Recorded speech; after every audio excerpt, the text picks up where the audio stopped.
La Revolución Rusa, un ensayo de Rosa de Luxemburgo.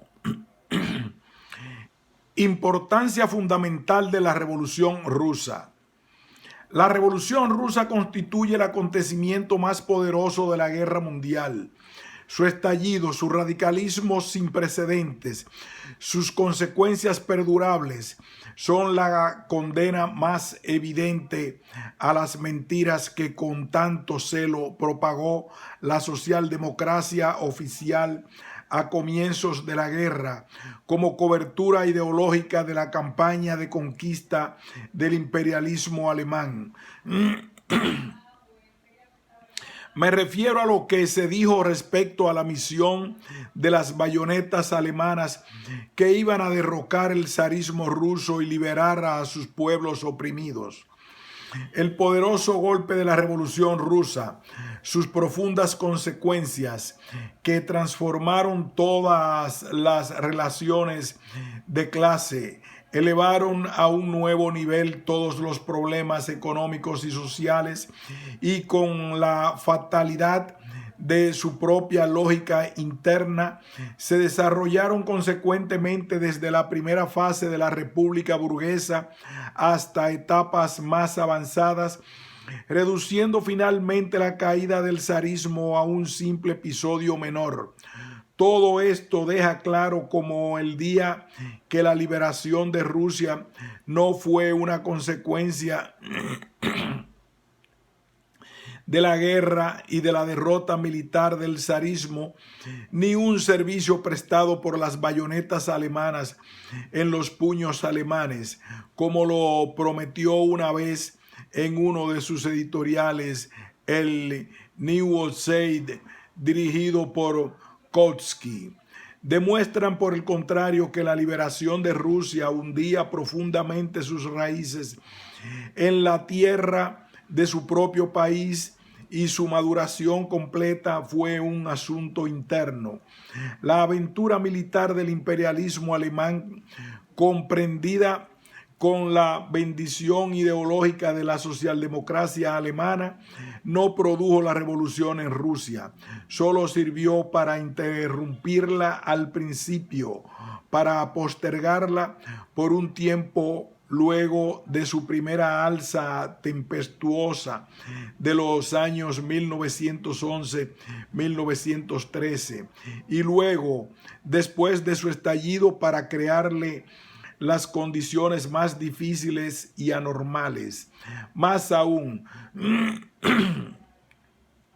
para cualquier observador reflexivo, estos hechos refutan de manera decisiva la teoría que Kautsky compartía con los socialdemócratas del gobierno, que suponía que Rusia, por ser un país económicamente atrasado y predominantemente agrario, no estaba maduro para la revolución social y la dictadura del proletariado.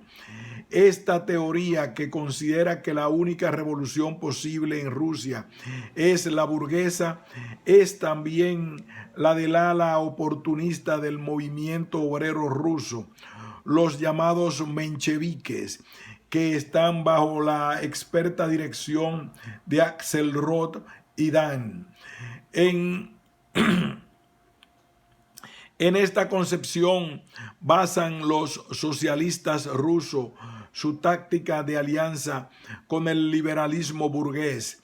En esta concepción de la Revolución Rusa, de la que se deriva automáticamente su posición sobre las más mínimas cuestiones tácticas, los oportunistas rusos y los alemanes están en todo de acuerdo con los socialistas gubernamentales de Alemania. Según estos tres grupos, la Revolución Rusa tendría que haberse detenido en la etapa que, según la mitología de la socialdemocracia alemana, constituía el noble objeto por el que bregaba el imperialismo alemán al entrar en la guerra, es decir, tendría que haberse detenido en el derrocamiento del zarismo. Según ellos, si la revolución ha ido más allá, planteándose como tarea la dictadura del proletariado, eso se debe a un error del ala extrema del movimiento obrero ruso, los bolcheviques, y presentan todas las dificultades con las que tropezó la revolución en su desarrollo ulterior, todos los desórdenes que sufrió simplemente como un resultado de este error fatídico.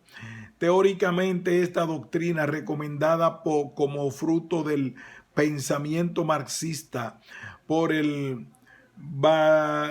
Bauwirth de Stanford y también por Kautsky, deriva del original descubrimiento marxista de que la revolución socialista es nacional y un asunto, por así decirlo, doméstico, que cada país moderno encara por su cuenta.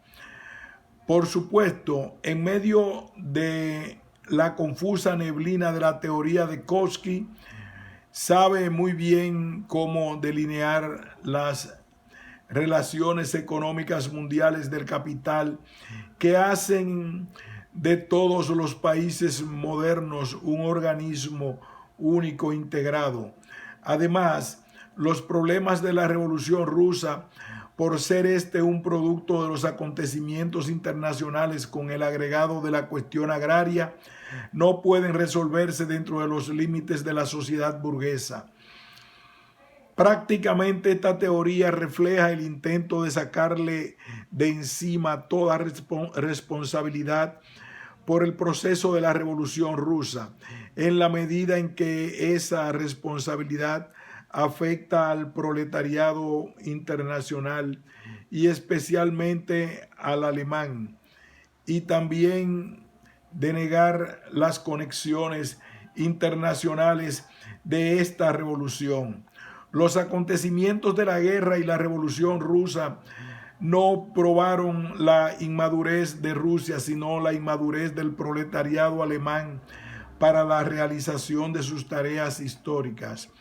Un examen crítico de la Revolución Rusa debe tener como primer objetivo dejar esto perfectamente aclarado. El destino de la Revolución Rusa dependía totalmente de los acontecimientos internacionales, lo que demuestra la visión política de los bolcheviques. Su firmeza de principios y su amplia perspectiva es que hayan basado toda su política en la revolución proletaria mundial. Esto revela el poderoso avance del desarrollo capitalista durante la última década.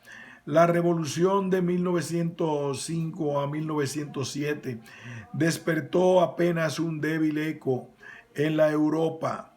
Por lo tanto,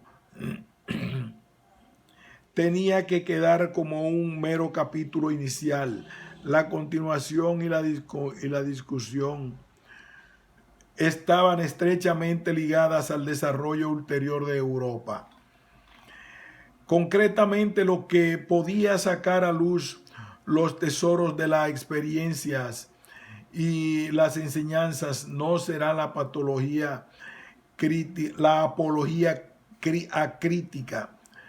Repetimos, concretamente, lo que podrá sacar a luz los tesoros de las experiencias y las enseñanzas no será la apología acrítica, sino la crítica penetrante y reflexiva. Nos vemos enfrentados al primer experimento de dictadura proletaria de la historia mundial, que además tiene lugar bajo las condiciones más difíciles que se pueda concebir, en medio de la conflagración mundial y la masacre imperialista, atrapado en las redes del poder militar más reaccionario de Europa, acompañado por la más completa diserción de la clase obrera internacional. Sería una loca idea pensar que todo lo que se hizo o se dejó de hacer en un experimento de la dictadura del proletariado llevado a cabo en condiciones tan anormales representa el pináculo mismo de la perfección. Por el contrario, los conceptos más elementales de la política socialista y la comprensión de los requisitos históricos necesarios nos obligan a entender que bajo estas circunstancias y condiciones fatales, ni el idealismo más gigantesco, ni el partido revolucionario más probado pueden realizar la democracia y el socialismo, sino solamente distorsionados intentos de una y otro. Hacer entender esto claramente en todos sus aspectos y con todas las consecuencias que implica, constituye el deber elemental de los socialistas de todos los países, pues solo sobre la base de la comprensión de esta amarga situación podemos medir la enorme magnitud de la responsabilidad del proletariado internacional por el destino de la Revolución Rusa. Más aún, solo sobre esta base puede ser efectiva y de decisiva importancia la resuelta acción internacional de la revolución proletaria, acción sin la cual hasta los mayores esfuerzos y sacrificios del proletariado de un solo país inevitablemente se confunden en un fárrago de contradicciones y errores garrafales. No caben dudas de que los dirigentes de la Revolución Rusa, Lenin y Trotsky, han dado más de un paso decisivo en el espinoso camino sembrado de toda clase de trampas, con grandes vacilaciones interiores y haciéndose una gran violencia. Están actuando en condiciones de amarga compulsión y necesidad y un torbellino rugiente de acontecimientos. Por lo tanto, nada debe estar más lejos de su pensamiento que la idea de que todo lo que hicieron y dejaron de hacer debe ser considerado por la Internacional como un ejemplo brillante de política socialista que solo puede despertar admiración acrítica y un fervoroso afán de imitación. No menos erróneo sería suponer que un examen crítico del camino seguido hasta ahora por la Revolución Rusa debilitaría el respeto hacia ella o la fuerza de atracción que ejerce su ejemplo, que con lo único que puede despertar a las masas alemanas de su inercia fatal. Nada más lejos de la verdad. El despertar de la energía revolucionaria de la clase obrera alemana ya nunca más podrá ser canalizado por los métodos carceleros de la socialdemocracia de este país de tan triste memoria. Nunca más podrá conjurarla alguna autoridad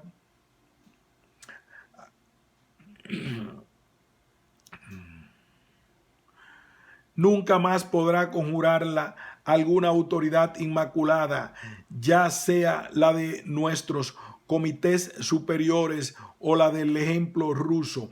La genuina capacidad para la acción histórica no renacerá en el proletariado alemán en un clima de aplaudir indiscriminadamente todo. Solo puede resultar de la comprensión de la tremenda seriedad y complejidad de las tareas a encarar, de la madurez política y la independencia de espíritu, de la capacidad coartada con distintos pretextos por la socialdemocracia en el transcurso de las últimas décadas. El análisis crítico de la Revolución Rusa con todas sus consecuencias históricas constituye el mejor entrenamiento para la clase obrera alemana e internacional, teniendo en cuenta las tareas que le aguardan como resultado de la situación actual. El primer periodo de la Revolución Rusa, desde su comienzo en marzo hasta la Revolución de Octubre, corresponde exactamente en líneas generales al proceso seguido tanto por la Gran Revolución Inglesa como por la Gran Revolución Francesa.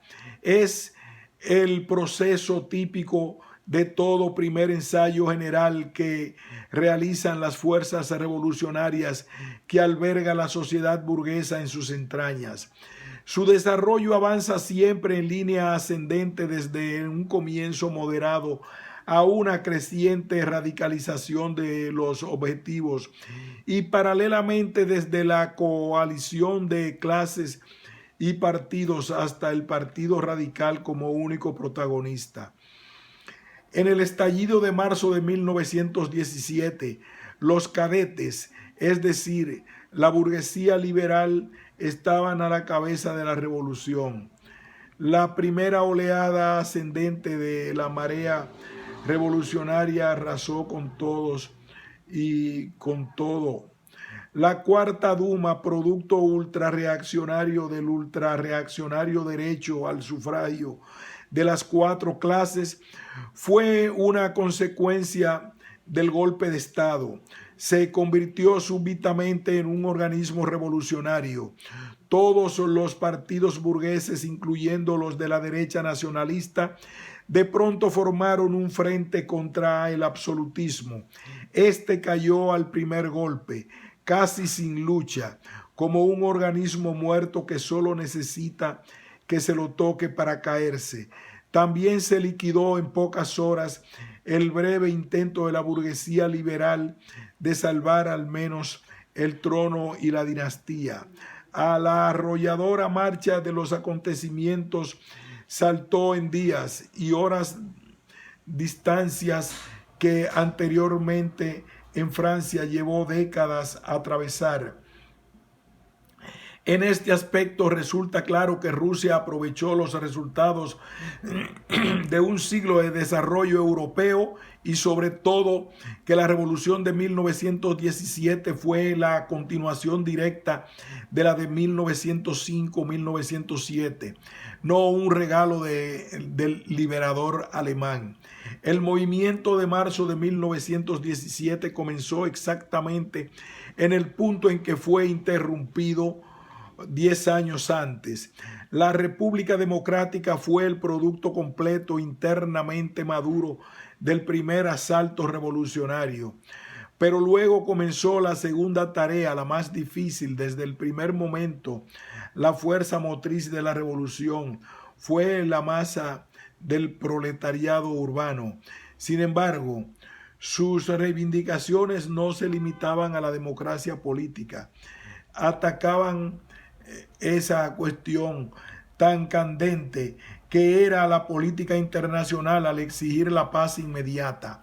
Al mismo tiempo, la revolución abarcó a la masa del ejército que elevó la misma exigencia de paz inmediata a la gran masa campesina que puso sobre el tapete la cuestión agraria que desde 1905 constituía el eje de la revolución. Paz inmediata y tierra. Estos dos objetivos provocarían inevitablemente la ruptura del frente revolucionario. La reivindicación de paz inmediata se oponía irreconciliablemente a las tendencias imperialistas de la burguesía liberal, cuyo vocero era Milikov.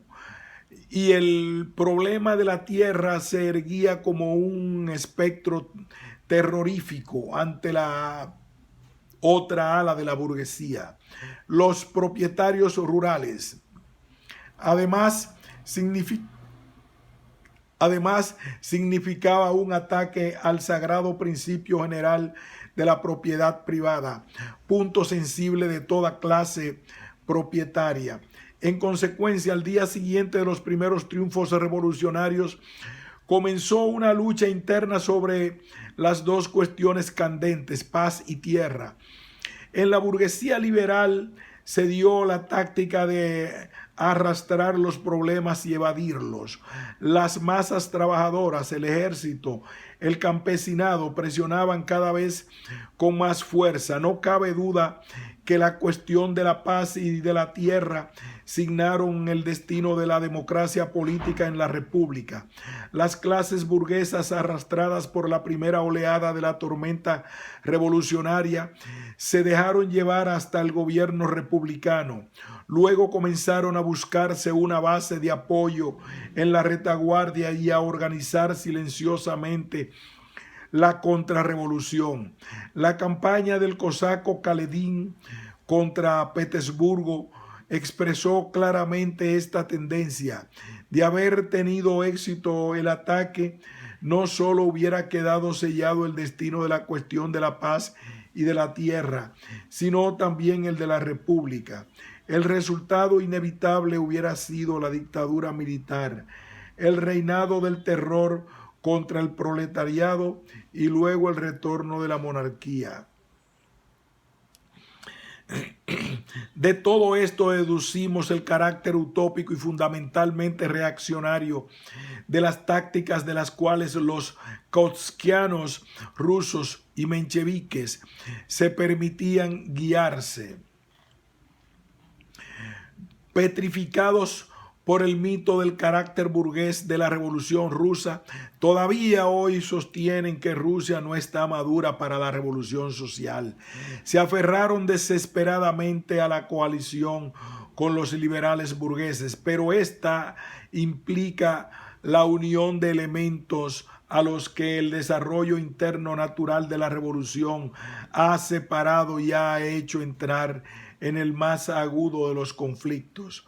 Los Axelrod y los Dan querían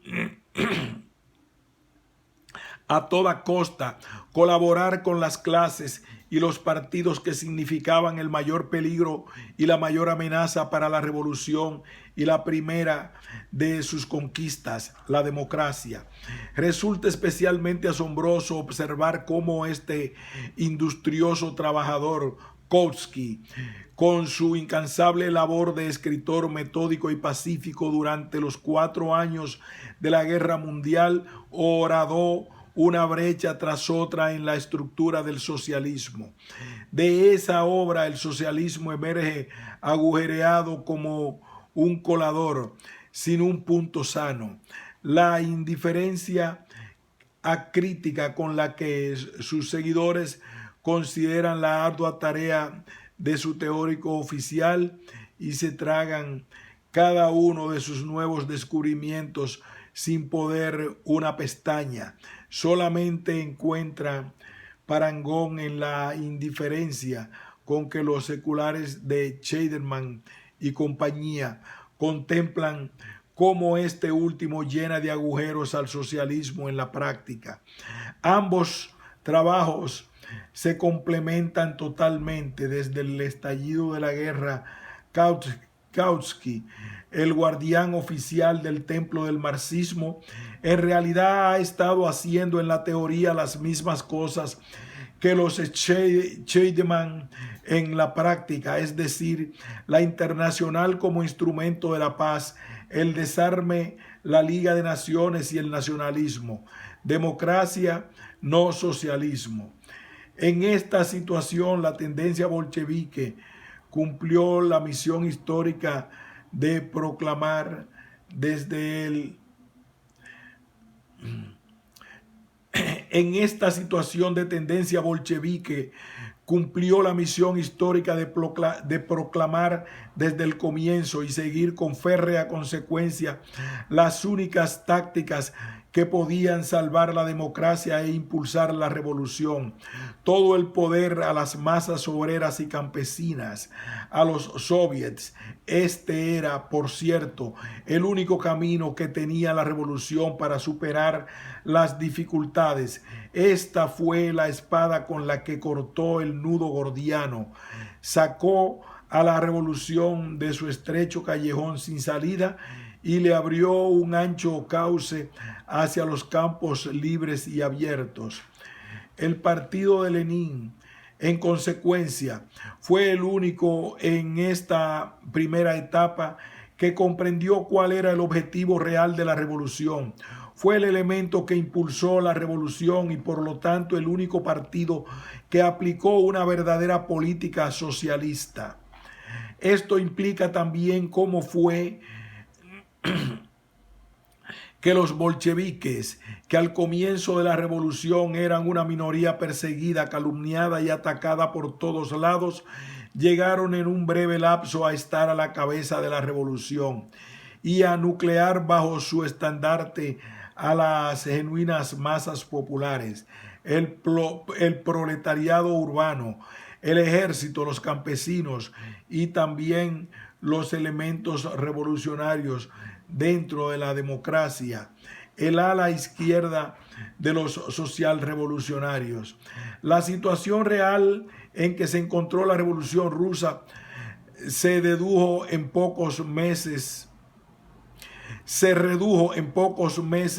a la alternativa: victoria de la contrarrevolución o dictadura del proletariado, Kaledin o Lenin. Esa era la situación objetiva, tal como se presenta en toda la revolución después que pasa el primer momento de embriaguez, tal como se presentó en Rusia como consecuencia de las cuestiones concretas y candentes de la paz y la tierra, para las que no había solución dentro de los marcos de la revolución burguesa. La revolución rusa no hizo más que confirmar lo que constituye la lección básica de toda gran revolución, la ley de su existencia. O la revolución avanza a un ritmo rápido, tempestuoso y decidida, derriba todos los obstáculos con mano de hierro y se da objetivos cada vez más avanzados, o pronto retrocede de su débil punto de partida y resulta liquidada por la contrarrevolución. Nunca es posible que la revolución se quede estancada, que se contente con el primer objetivo que alcance. Y el que trata de aplicar a la táctica revolucionaria la sabiduría doméstica extraída de las disputas parlamentarias entre sapos y ratones, lo único que demuestra es que le son ajenas la psicología y las leyes de existencia de la revolución, y que toda experiencia histórica es para él un libro cerrado con 7 sellos. Veamos el progreso de la Revolución Inglesa desde su comienzo en 1642. Allí, la lógica de los acontecimientos determinó que los presbiterianos, al vacilar porque sus dirigentes eludían deliberadamente la batalla decisiva con Carlos I y el triunfo sobre éste, fueran reemplazados por los independientes, que los echaron del parlamento y se adueñaron del poder. Del mismo modo, dentro del ejército de los independientes, la masa de soldados pequeño burguesa, más plebeya, los niveladores de Lilburg, constituían la fuerza motriz de todo movimiento independiente, así como, por último, los elementos proletarios dentro de la masa de soldados, los que más lejos iban en sus aspiraciones de revolución social y que estaban expresados por el movimiento de los Diggers, constituían a su vez la levadura del Partido Democrático de los Levelers. Sin la influencia moral de los elementos proletarios revolucionarios sobre la masa de soldados, sin la presión de la masa democrática de soldados sobre las capas superiores burguesas del Partido de los Independientes, no se hubiera purgado el parlamento de presbiterianos, no hubiera terminado en un triunfo la guerra con el ejército de los Cavaliers. Los escoceses no se hubieran juzgado y ejecutado a Carlos I, no se hubiera abolido la Cámara de los Lores, ni proclamado la República. ¿Y qué sucedió en la Gran Revolución Francesa? Después de 4 años de lucha, la toma del poder por los jacobinos demostró ser el único medio de salvar las conquistas de la revolución, de alcanzar la república, de liquidar el feudalismo, de organizar la defensa revolucionaria contra los enemigos internos y externos, de terminar con las conspiraciones y la contrarrevolución, y de expandir la ola revolucionaria de Francia a toda Europa. Kautsky y sus correligionarios rusos, que querían que la revolución rusa conservara su carácter burgués de la primera fase, son la contrapartida exacta de estos liberales alemanes e ingleses del siglo pasado, que distinguían entre los dos consabidos periodos de la gran revolución francesa. La revolución buena, de la primera etapa georgiana, y la mala, la de la etapa posterior al levantamiento jacobino. La superficialidad liberal de esta concepción de la historia seguramente no se toma el trabajo de comprender que sin el levantamiento de los jacobinos inmoderados hasta las primeras conquistas de la etapa girondina, tímidas y débiles como fueron, pronto hubieron sido enterradas bajo las ruinas de la revolución, y que la alternativa verdadera a la dictadura jacobina, tal como el curso de hierro del desarrollo histórico planteó la cuestión en 1793, no era la democracia moderada, sino la restauración borbónica. No se puede mantener el justo medio en ninguna revolución. La ley de su naturaleza exige una decisión rápida, o la locomotora avanza a todo vapor hasta la cima de la montaña de la historia, o cae arrastrada por su propio peso nuevamente al punto de partida, y arrollará en su caída a aquellos que quieren con sus débiles fuerzas mantenerla a mitad de camino, arrojándolos al abismo. Queda claro entonces que en toda revolución solo podrá tomar la dirección y el poder el partido que tenga el coraje de plantear las consignas adecuadas para impulsar el proceso hacia adelante y de extraer de la situación todas las conclusiones necesarias para lograrlo. Esto hace evidente también el rol miserable que jugaron los Dan, los Tsereteli, etcétera,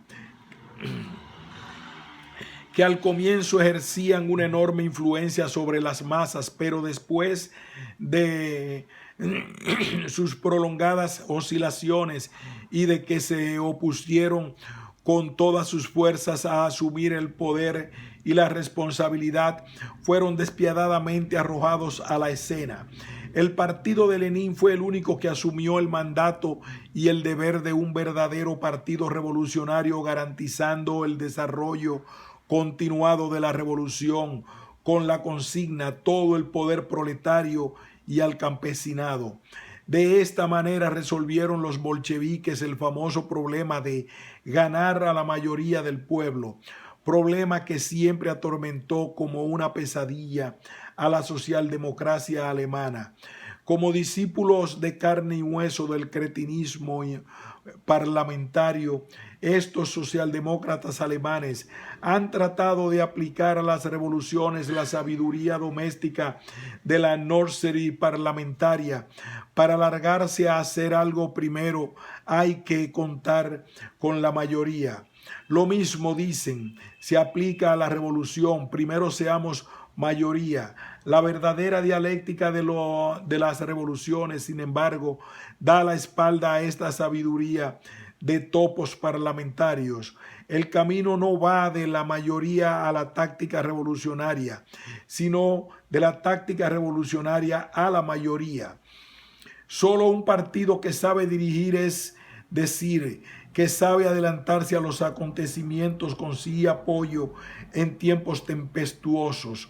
La resolución con que en el momento decisivo Lenin y sus camaradas ofrecieron la única solución que podía hacer avanzar los acontecimientos, todo el poder al proletario y al campesinado, los transformó de la noche a la mañana en los dueños absolutos de la situación. Luego de haber sido una minoría perseguida, calumniada, puesta fuera de la ley, cuyo dirigente tenía que vivir como un segundo Marat, escondido en los sótanos. Más aún, los bolcheviques inmediatamente plantearon como objetivo de la toma del poder un programa revolucionario completo de largo alcance, no la salvaguarda de la democracia burguesa, sino la dictadura del proletariado para realizar el socialismo. De esta manera se ganaron el imperecedero galardón histórico de haber proclamado por primera vez el objetivo final del socialismo como programa directo para la práctica política. Todo lo que podía ofrecer un partido en un momento histórico dado, en coraje, visión y coherencia revolucionarios, Lenin, Trotsky y los demás camaradas lo proporcionaron en gran medida. Los bolcheviques representaron todo el honor y la capacidad revolucionaria que carecía la socialdemocracia occidental.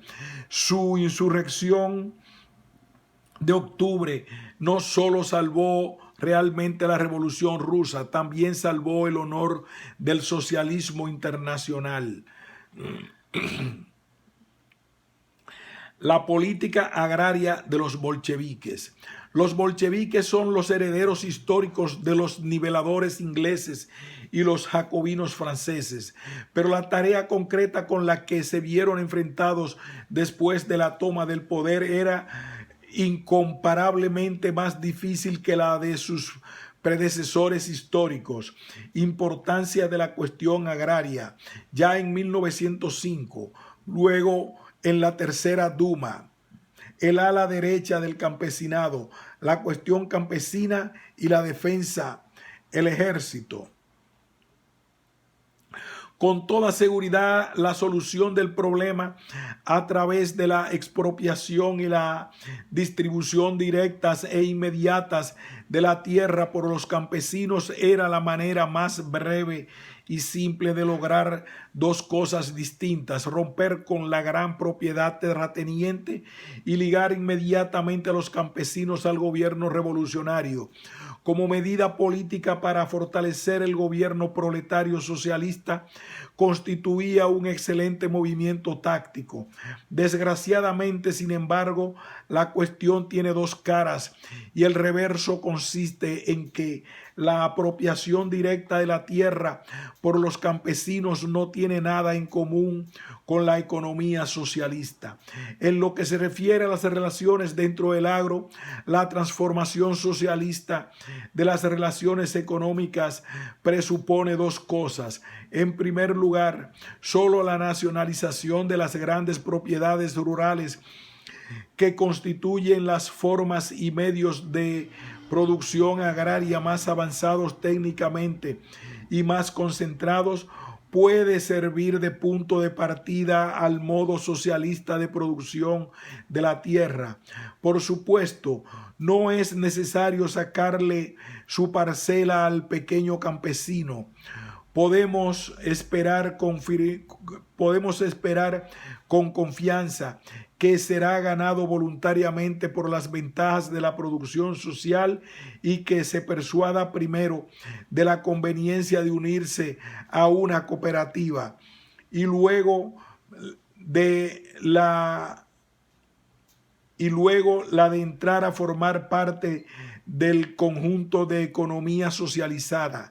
Sin embargo, toda reforma económica socialista de la tierra debe empezar obviamente por la gran propiedad y la mediana. El derecho de propiedad debe, antes que nada, ser patrimonio de la nación o lo que, tratándose de un gobierno socialista, significa lo mismo, del Estado.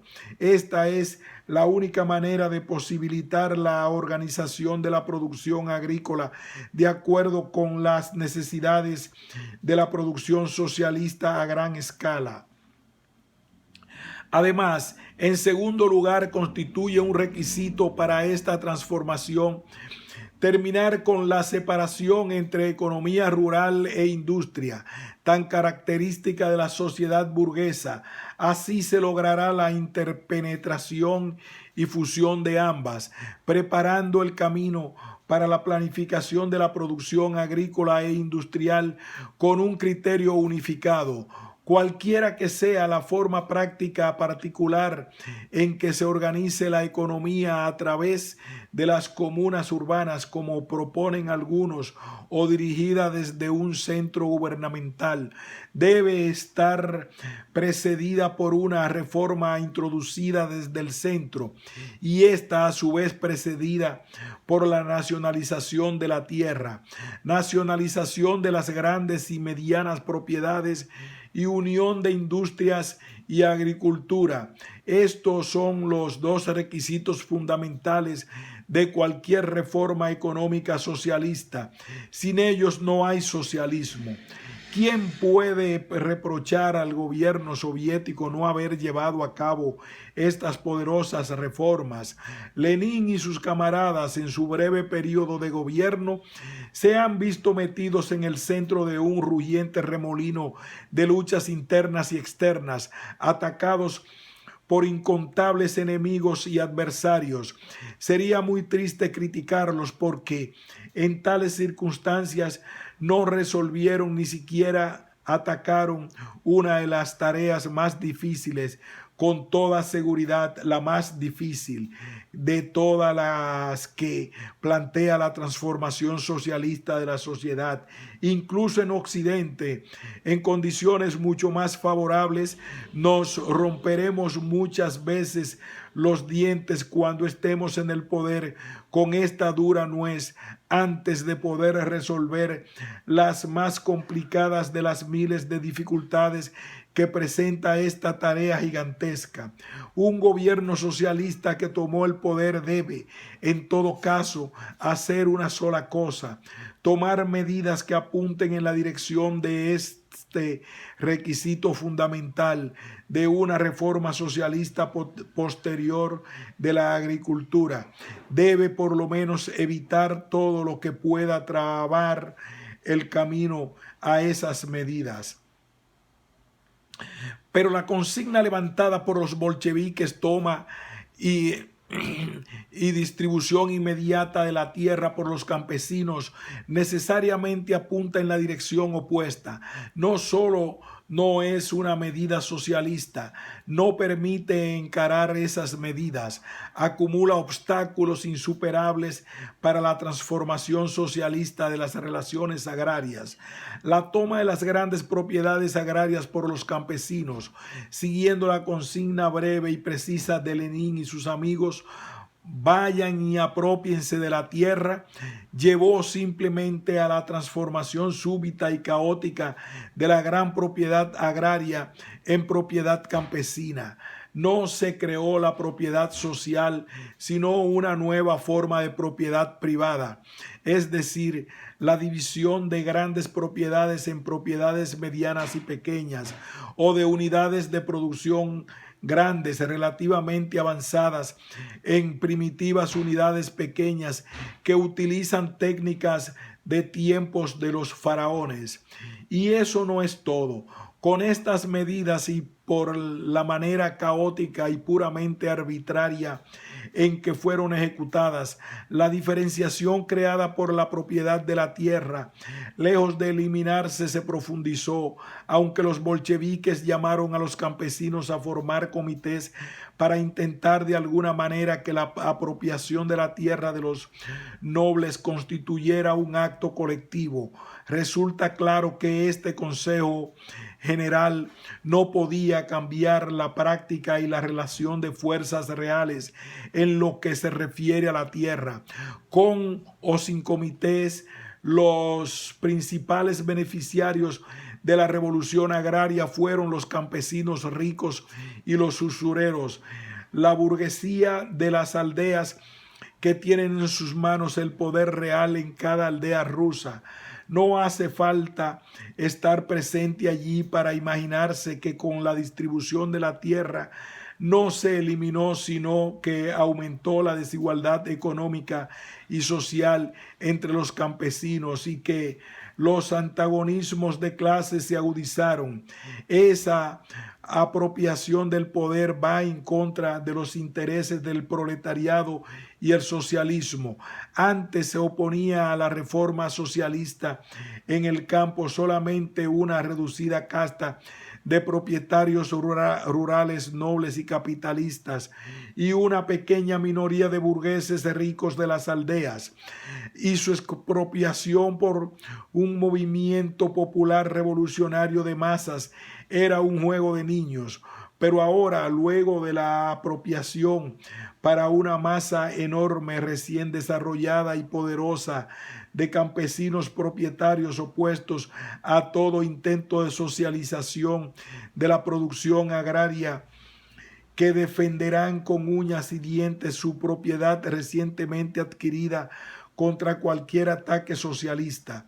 La cuestión de la futura socialización de la economía agraria, es decir, cualquier socialización de la producción en general en Rusia, se ha transformado ahora en una cuestión de oposición y lucha entre el proletariado urbano y la masa campesina. ¿Hasta qué punto se ha vuelto agudo este antagonismo? Lo demuestra el boicot campesino a las ciudades, que les proporcionan el medio en el cual ejercer la especulación de la misma manera en que lo hace el Junker prusiano. El pequeño campesino francés se transformó en el más firme defensor de la gran revolución francesa, que le dio la tierra confiscada a los emigrés. Como soldado de Napoleón, condujo a la victoria el estandarte francés, cruzó toda Europa e hizo pedazos el feudalismo en un país tras otro. Lenin y sus amigos pueden haber esperado un resultado similar de su consigna agraria. Sin embargo, ahora que el campesino ruso se apropió de la tierra con su propio puño, ni sueña con defender a Rusia y la revolución a la cual le debe esa tierra. Se aferra obstinadamente a sus nuevas posesiones y abandonó la revolución a sus enemigos, al estado de la decadencia y a la población urbana al hambre. Discurso de Lenin sobre la necesidad de la centralización en la industria, la nacionalización de los bancos, el comercio y la industria. ¿Por qué no de la tierra? Aquí, por el contrario, descentralización y propiedad privada. El propio programa agrario de Lenin era diferente antes de la revolución. La consigna tomada o casi de los tan vituperados socialrevolucionarios sobre el movimiento campesino espontáneo. Con el fin de introducir los principios socialistas en las relaciones agrarias, el gobierno soviético ahora intenta crear comunas agrarias con proletarios que en su mayoría son desempleados de la ciudad, pero es fácil prever que los resultados de esos esfuerzos serán insignificantes, que desaparecerán comparados con el amplio espectro de las relaciones agrarias, buscando los puntos de partida más apropiados para la economía socialista. Dividieron las grandes propiedades en unidades pequeñas. Ahora tratan de construir unidades productivas modelo comunistas a partir de comienzos insignificantes. En estas circunstancias, estas comunas podrán considerarse solamente experimentos, no una reforma social general. Monopolio del grano con subvenciones. Ahora, post festum, quieren introducir la guerra de clases en la aldea. La reforma agraria leninista creó una nueva y poderosa capa de enemigos populares del socialismo en el campo, enemigos cuya resistencia será mucho más peligrosa y firme que la de los grandes terratenientes nobles. la cuestión de las nacionalidades.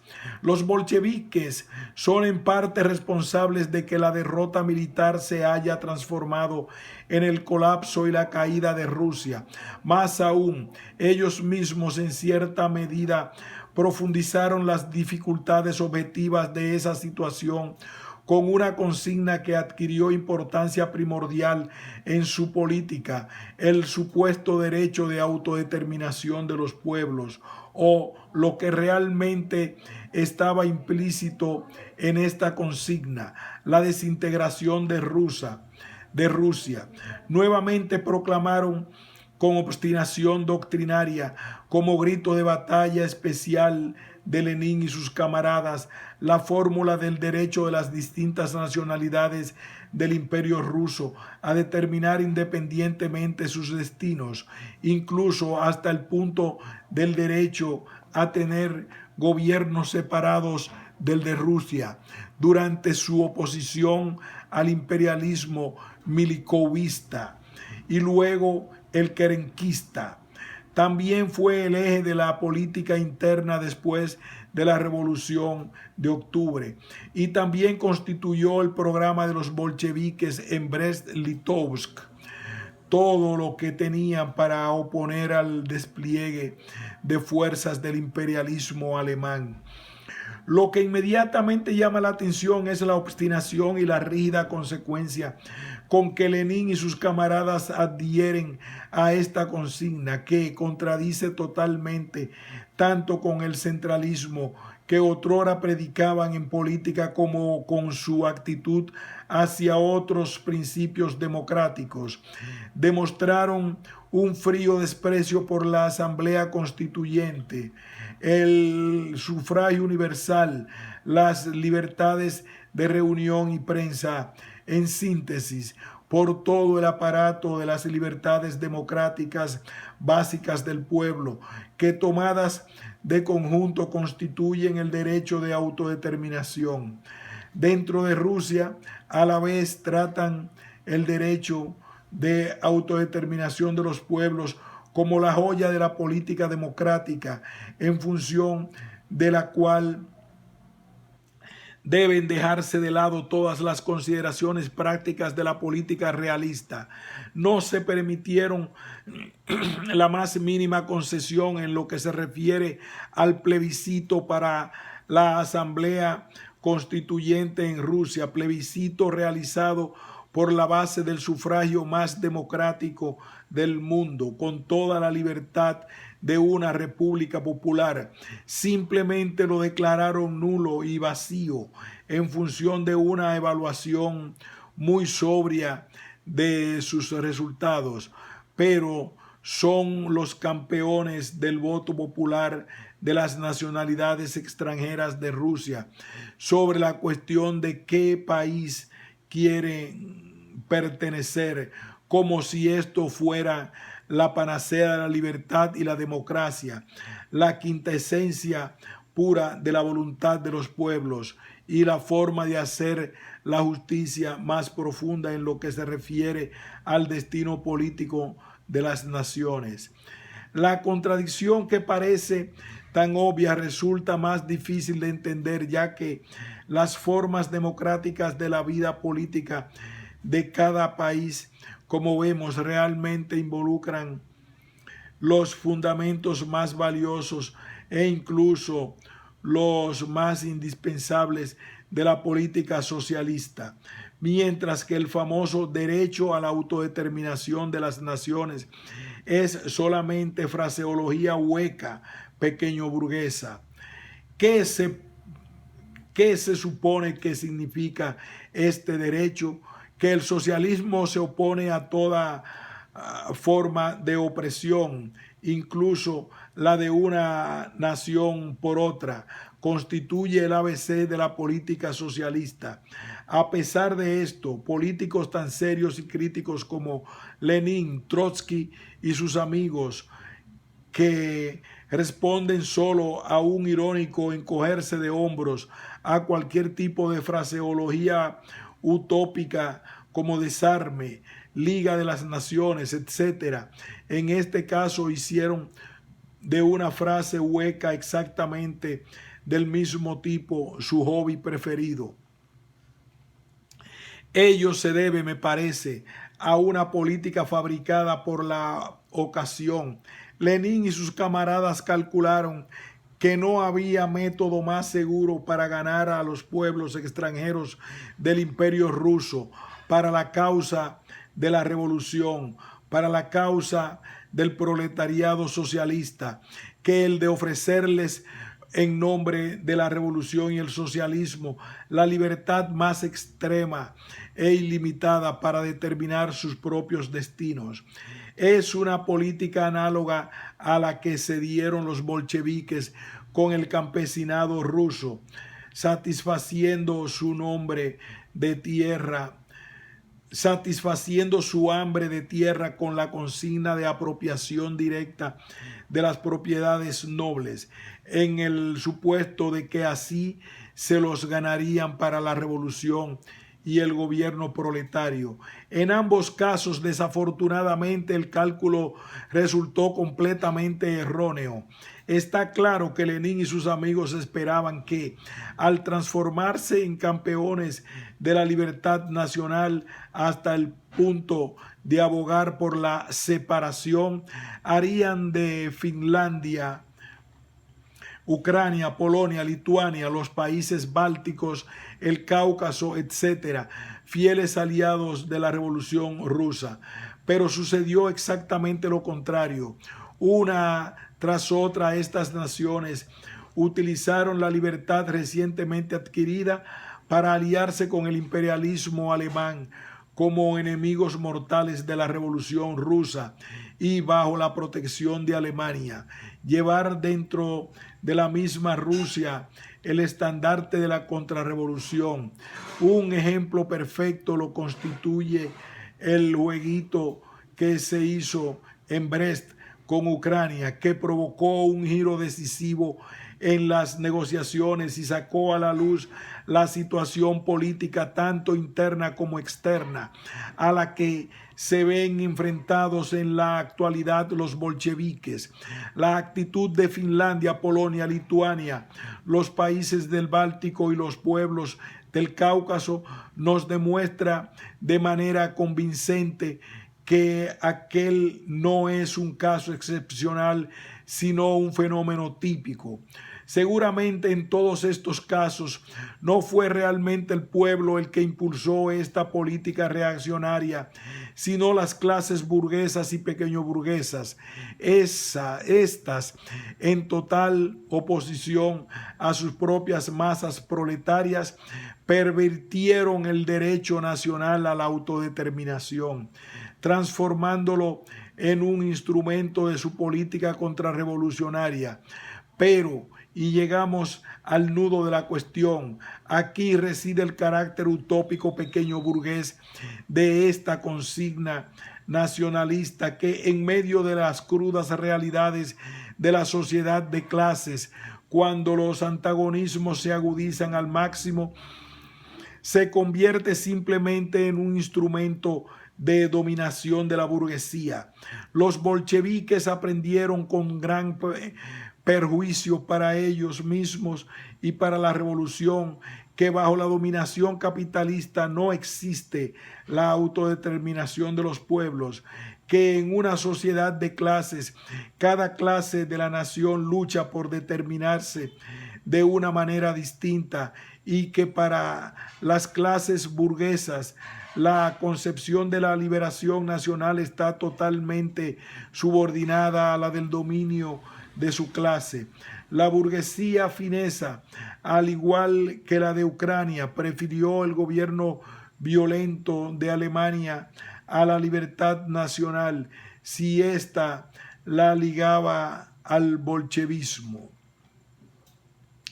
La esperanza de transformar estas relaciones de clases reales con su opuesto, de ganar el voto de la mayoría para la unión de la Revolución Rusa, haciéndolo depender de las masas revolucionarias, tal como seriamente lo aprendían Lenin y Trotsky, refleja un grado de optimismo incomprensible. Y si solamente se trataba de un recurso táctico en el duelo entablado en la política de fuerza de Alemania, entonces era un juego como fuego muy peligroso. Incluso sin la ocupación militar de Alemania, el resultado del famoso plebiscito popular, suponiendo que se hubiera llegado hasta allí en los estados limítrofes, hubiera proporcionado pocos motivos de alegría a los bolcheviques. Tenemos que tener en cuenta la psicología de las masas campesinas y de grandes sectores de la pequeña burguesía y las miles de maneras con que cuenta la burguesía para influir sobre el voto. Por cierto, debe considerarse una ley absoluta que en estos asuntos de plebiscitos sobre la cuestión nacional, la clase dominante siempre sabrá evitarlos cuando no sirven a sus propósitos o cuando se realizan, utilizará todos los medios para influir sobre sus resultados, los mismos medios que hacen imposible introducir el socialismo mediante el voto popular.